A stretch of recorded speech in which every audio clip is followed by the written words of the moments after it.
Good day guys! Today, magkakabit tayo ng rain visor. Tara, kabit natin dito.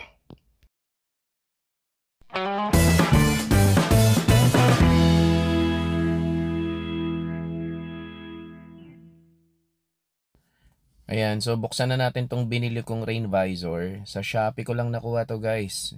This is only 549 pesos. So tara, buksan na natin. Kung magustuhan nyo yung forma nito, ilalagay ko na lang sa description box yung link kung saan ko na-order. Punasan muna natin ng konting alcohol yung pagdidikitan ng adhesive tape. Ito, tanggalin lang muna natin yung release liner nung double adhesive tape para hindi siya ganun kahirap mamaya guys pag ilalapat na natin. Mahirap kasi pag tinanggal mo lahat yan, baka dumikit ka agad, so medyo mahirap nang tanggalin yung pandikit. So kaya kailangan make sure na mailapat muna natin, no, bago nating idikit na lahat. Yan, ganyan lang guys, tanggalin nyo lang muna yung dulo-dulo. Ayan, so ilapat lang muna natin.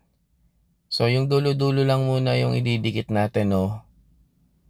And then, once na mailapat na natin lahat guys, and nakita nyo na naka-align na siya, tatanggalin nyo na ngayon yung release liner nung double adhesive tape. Then, tsaka nyo na siya uli ididikit lahat.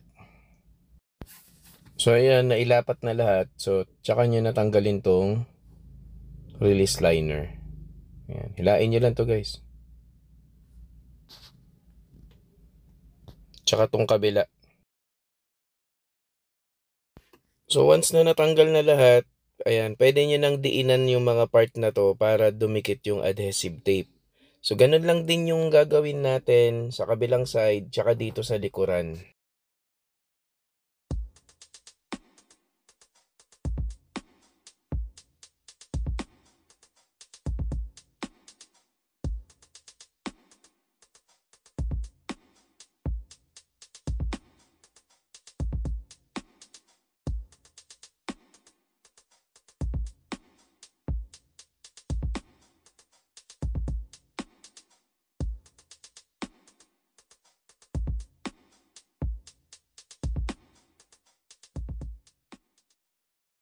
And so guys, tapos na nating ikabit.